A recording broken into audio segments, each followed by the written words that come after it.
But again, thank you so much for joining us for our summer book club with Janet Burroway.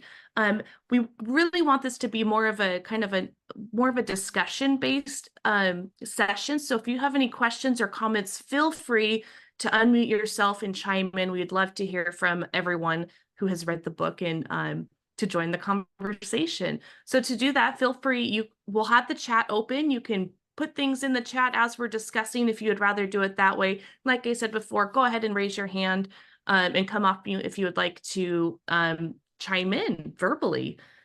So with that said, let me go ahead and introduce our speaker for today. Whoops, I'm not ready for that one. So Janet Burroway, she is here. She is the author of plays, poetry, children's books, and 9 novels, including The Buzzards, Raw Silk, Opening Nights, Cutting Stone, all on the list of notable books in the New York Times Book Review.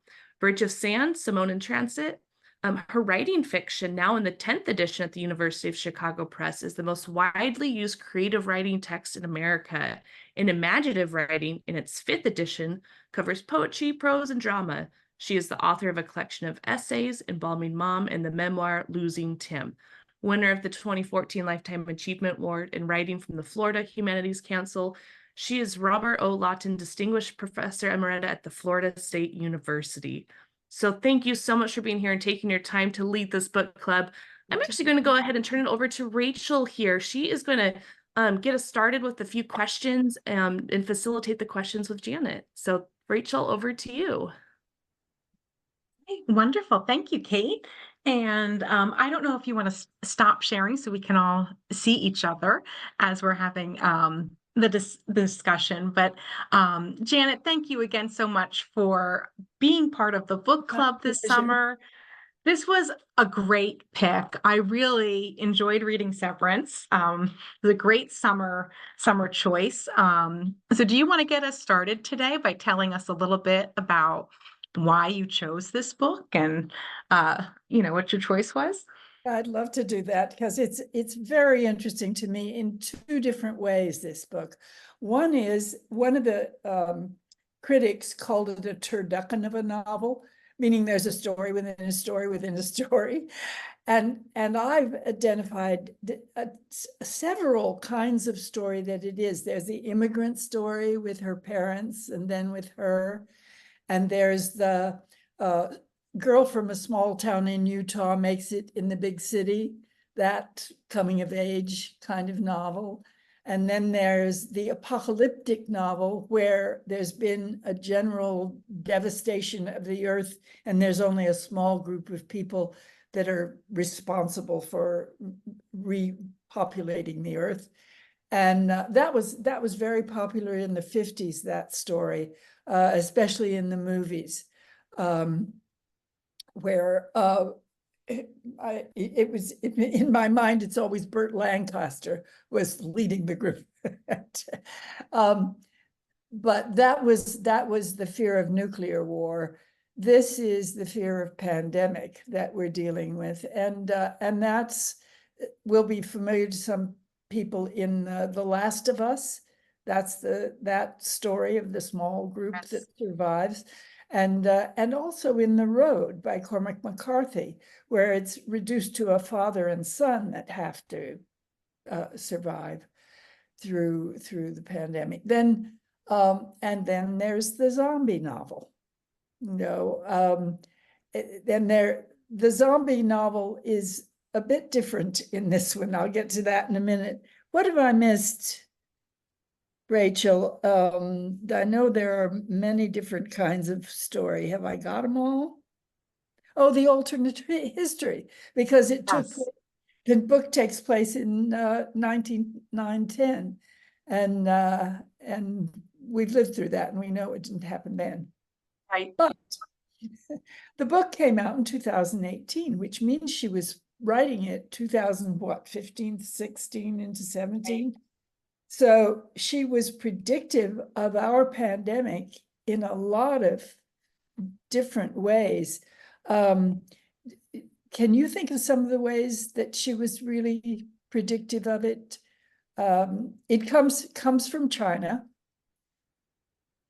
It was very detailed. I actually was really impressed with how predictive the book was, from just the way it kind of transpired at first when people thought, oh, it's not Yeah. going to affect me, Yeah. or, Right. oh, it's just going to Right. be a short time that we're slowing down or shutting down. And then, And you then know, they to found the, that they had to close down immigration and ships, so the supply line broke down. yes, the And the supply toilet line. paper disappears. Yes. There you go. Yes. And the N95 masks, you know, and Yeah, people yeah, that wanted to wear them versus people that thought, why am I wearing these? It's spreading right, anyway. right. It was amazing how predictive it was. And since we did live through it, I felt like it made it very relatable, right? Yeah. Like I was able to really relate to the characters because of that. Everybody wanted to work at home, didn't want Yes. to come to, and the offices started closing down. And Yes. and then there's the zombies, because the zombies in this novel are not malevolent. And they're very interesting, I think, because they aren't really dead. They are, when they're called fevered, and they're trapped into this little domestic repetition, which they do over and over again. We see a family that puts the plates on the table, and then they sit down and pretend to have dinner, and then they get up and take the plates off, and then they put the plates on the table again. And it felt to me just the way it felt in the pandemic.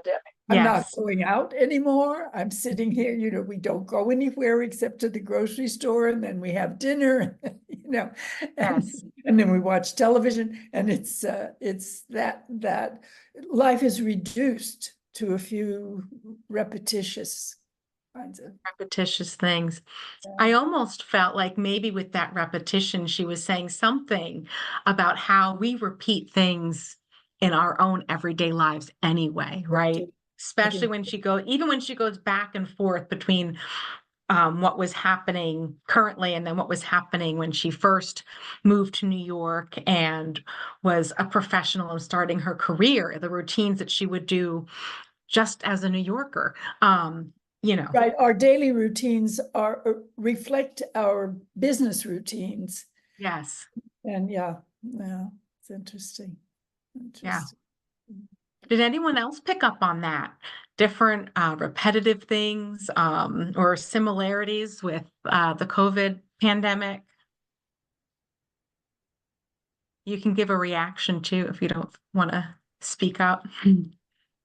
One thing that I thought was interesting in terms of the parallels to the COVID pandemic was the glimpses of New York City that we got as the fever started to take over, and how the people who had the ability to left the city right away, and then the city becomes increasingly the domain of the underprivileged, and then even they find a way to leave, and now it's the absolute, the people who are most helpless in Right, society are left in this kind of abandoned hellscape.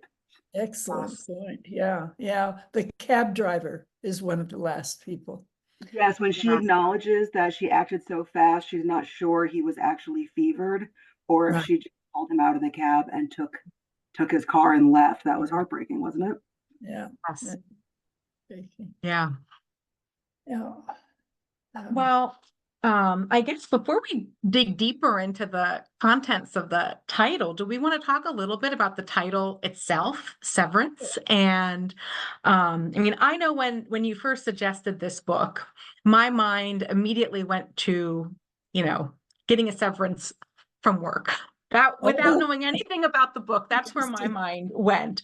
Then, of course, as you read the book, there's a lot of things that are severed in the main character's life and Candace's life. And I did think that was really interesting. So I didn't know what your thoughts were on that, Janet, if you wanted to talk a little bit about that.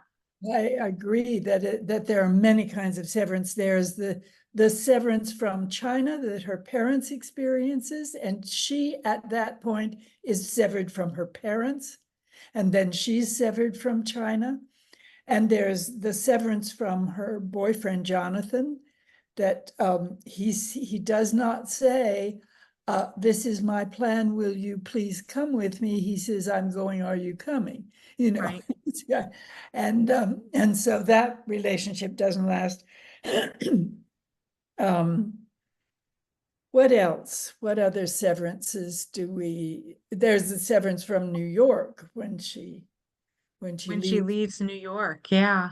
And I almost felt like even when she became part of the new group, right? The group of survivors, Yeah. that in some sense she was still severed from them when they decided to isolate her because of the one incident where she went out and she wasn't supposed to.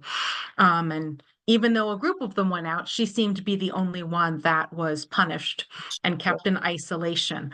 I Yeah. thought that was And then interesting she too. severed herself from that group, and Yes, especially from the religious leader of it, whose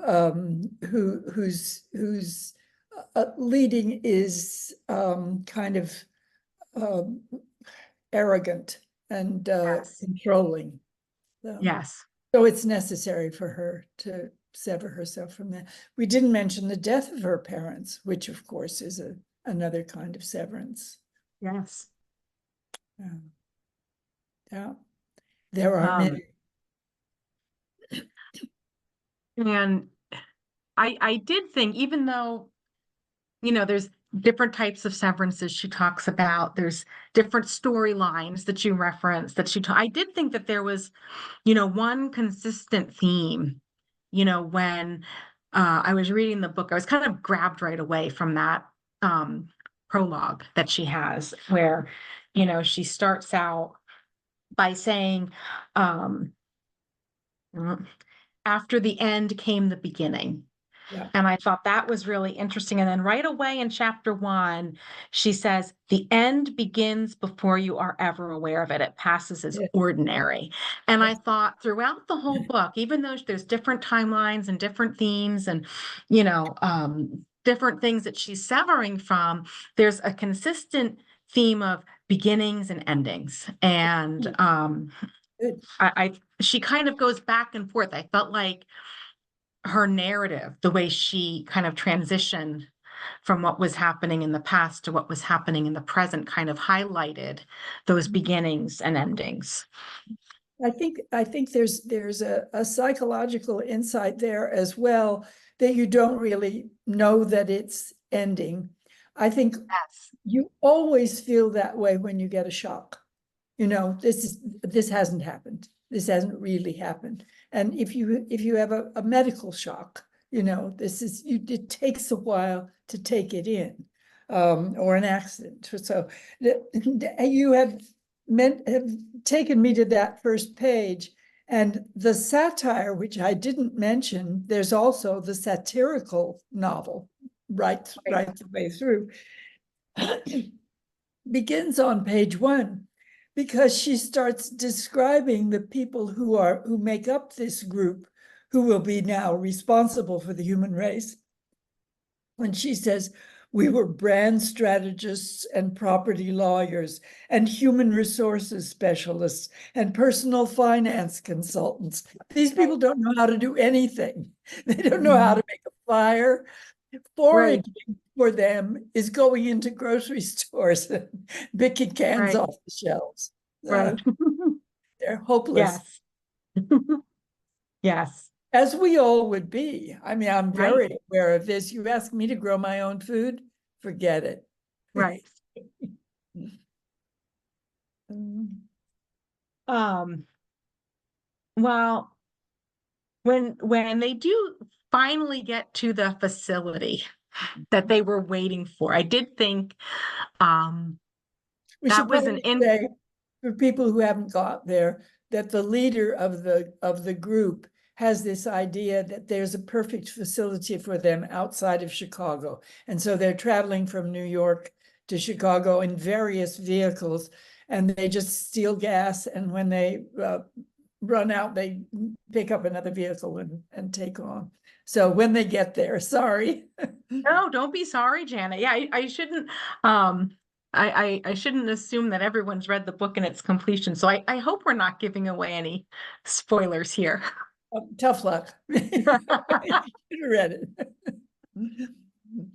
But yeah, well, I guess if we think a little bit about their travel across the country, I did think it was interesting that a natural leader kind of emerged, Yes. right? And I don't know that it was a leader that Candace, the main character, particularly liked or agreed with, but I did think it was interesting how she wrote that basically it was like a group mentality. Everyone followed this person anyway.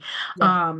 And I did find myself several times trying to think, well, what made him stand out as Yeah. someone that was so authoritative or so much more apt at leading? I don't know that I actually figured that out. I don't know if you have thoughts on that. I don't think I figured it out either. I think he was the one who was most willing to take the job, which is one thing. Right. You know what? I have let me digress for a second, because you have reminded me that when I was a graduate, I was in the Yale School of Drama, and the psychology department called me one day and said that they had an experiment that they were doing, and they needed somebody who was used to being observant but was not a psychologist to do this. And I got the job, and my job was to come into a class of 4 high school students who had been chosen at random and read them or read with them a very short psychological problem. And then my job was not to teach. And the experiment was, do they automatically choose a teacher? And of course, Right. they had to be very angry at me because I was supposed to be teaching the class and I did nothing. I said, what do you think? And then I shut up, which was very difficult for me, I have to tell you. I wanted to, don't you see that? Right. But in every instance, that's what happened. They got mad at me and they grumbled, and then they picked a leader. And then the leader led the discussion of this problem. So it was very familiar to me in this book that this is what happens. Wow. Wow. Thank you for sharing that. When they get to the facility, I was surprised the facility was a mall. I kept wondering what the facility was when they were talking about it. And then I thought, well, it kind of makes sense. It would be large. It would have a lot of resources in it that people maybe A lot of different rooms, so people could abandoned. Yeah. And I did think, oh, this is fun. Everybody gets to choose their own store they want to live in to match their style. So I initially thought this sounded. I thought it was very odd that she chose, it's called L'Occitane. Is that the name of it? Yes, L'Occitane. It's cream, face cream and lotion. Lotions. And then I thought, no, this connects back to the fact that her mother insisted on her cream routine every night. Yes. And as she was going into dementia, her mother says that she's sending her Clinique every day, which of course she is not. Right. But it's sort of, it's a tender thought that she picks this place because it has a kind of connection to her earlier life. Yes, I thought the same thing. Although I did wonder, why didn't she choose, a store that had Clinique, since that's what, Yes. The routine her mother did. Now, what would you choose? Gosh, that's a good that's a really good question. I don't know. I might choose Pottery Barn. That's good. That's good. I've thought about it, and I think my impulse is very practical. Assuming that there was not a Target, which I guess there would not be in a big mall. Right. Target separate. I think I'd pick Walgreens. Oh, that is practical. It's practical. It's got plenty of wine and food, and yes, and bandages, and Yes. a lot of crisps and nuts and that kind of thing. But also, I at this age I need a lot of drugs, and they would be there, and I would, of course, I wouldn't be able to order them as my drugstore probably does, but there, Right. it's not that I'd want to become a dealer, it's. Yeah, practical. Yes, I'll share my throw pillows with you, and you can share your Tylenol with me. That's that we can have a real friendship here. Did anyone else have thoughts about where they'd want to, maybe inhabit, if they had to live in a mall? Oh, Matt, yeah, you agree, CVS. I didn't even think of Very, that. You all are so pragmatic that What I would you thought I was do? being pragmatic when I thought something like a Dick's Sporting Goods, because you've got your oh, sleeping bags Oh, and your yeah, tents and all of those like survival meals that's and good. flashlights, Very good. Yeah. things like that. But yes. yeah, but I'm coming to your place, Janet, for wine for sure. Okay. All right. Share the Pour wine. it in the solo cups. I'm on my way. That's good. Oh, that's great. Um, so I guess in thinking about how it progressed that once they got to the mall, I thought that, oh, this is fun, kind of changed very quickly when she got isolated. And I was surprised at how quickly everyone almost seemed to turn on her and stop talking to her and kind of follow the lead of the main Follow the leader. leader. Yeah. Yeah. Knuckle under. Yes. You may have your doubts about him, but you come to the crisis and you knuckle under. Yeah. We've seen a lot of that in politics. So, and then at the very end, when she was able to very easily grab the keys from him because he was fevered, I Right. thought, well, if they're saying the fever could have been undetectable for weeks, right? And it could have been a slow decline. Maybe he was fevered the whole time once they got to the facility and wasn't Hmm. And that's necessarily in the right mind anyway. so that's would account for her imprisonment and his increasing messianic kind of attitude. Yeah. Yeah. Mm. Anyone else have thoughts about that once they got to the facility and kind of how they were assigned chores and their rituals, right? They went back to rituals and routines, Mhm. that were assigned to them. Yeah.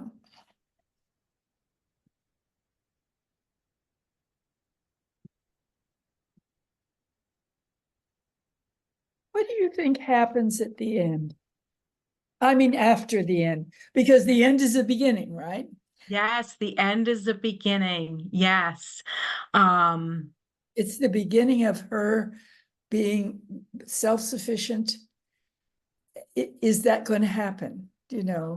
Is she going to find Jonathan? She enters Milwaukee. I mean, she enters Chicago on Milwaukee Avenue. And this is very familiar to me. I live in Chicago, and I've spent a lot of time on the 56 bus that goes up and down Milwaukee Avenue. Um, and she drives through the outskirts, and then the car dealerships and the gas stations and the used furniture stores, and comes in, everything becomes more chic, and the McDonald's fall away, and it becomes Frontera, and as she goes toward the center. And then at the end, she gets out of the car, and her car runs out of gas, and she gets out and starts to walk, and she's still walking toward the center. Well, I live right in the middle of the loop, and so I think she's coming to my building. but uh, but I wonder, can she find Jonathan in this city, and is he okay? You know gosh, what that's an happened? interesting question. And honestly, I didn't think of Jonathan at all at the end. Oh, you Um, didn't? I Okay. didn't know. Um, Well, when he you know, leaves New York, it does, it did, he told her about Milwaukee Avenue, and I thought maybe he goes home, maybe. yeah, Maybe. he could have. Yeah, he could have gone home. Um, but I don't know. I kind of got the impression he didn't want to go home, that he wanted to go off on his adventures. And so in my mind, he was He's in the somewhere woods. else, Yeah, but Milwaukee was something that she knew about. And without access to internet or a map or really knowing where she was, it was something somewhat familiar that's if right. she The had to paper be on her direction. own.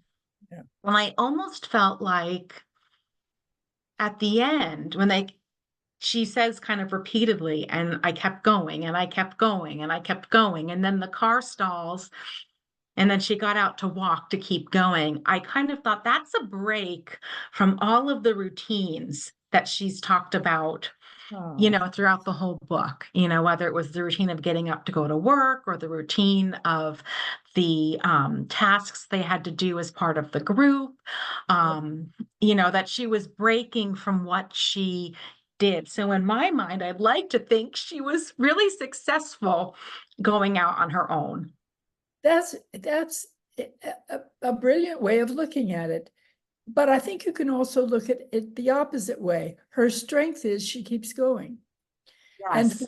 from Utah to New York to through the pandemic to this to that to the other, she's the one who picks herself up and keeps going. Keeps going. Yeah, Yeah. yeah.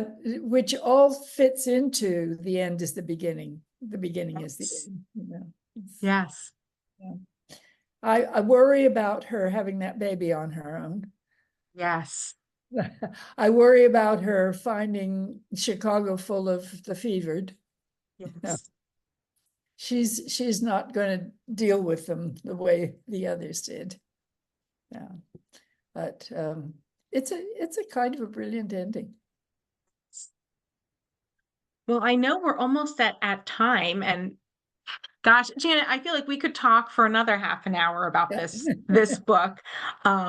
Is there anything else anyone on the line wants to chime in with as final thoughts, before we end the book club session today? Any other things that we didn't talk about that you thought were great observations or comments about whether you even like the book, dislike the book? This is just a comment. I just want to thank you for doing this. I actually had not heard of this book before, even though it's a few years old, and I really enjoyed it, but felt it was complex enough that my enjoyment has definitely been enhanced by hearing your perspectives on it and being part of this discussion. So I really appreciate it. We appreciate your input too, Krista. Yes, thank you, Krista. And thank you to everyone else as well that has joined the call to listen in. And if you haven't read the book or you haven't finished the book, I would highly recommend it. It was really a great read, an amazing read. Janet, as always, it's such a pleasure to talk to you, and I love your book club picks. So, Thank you. I really do. Kate, is there anything that we need to do as we wrap up? Anything you wanted to close with? Yeah, I'll just say thank you again for joining. If you are curious or want to learn more about Janet's imaginative writing book, just send me an email. Just reply to any of those links that were sent out to you. Just respond to that and we'll definitely be in touch and get you any information you need if we can help you with anything else. But thank you so much for joining us for this book club. And if you want to join the other ones, we do have 2 more this month as well. But yeah, without further ado, thank you so much, everyone, and have a wonderful day. Thank you. Thanks, everybody. Bye, Janet.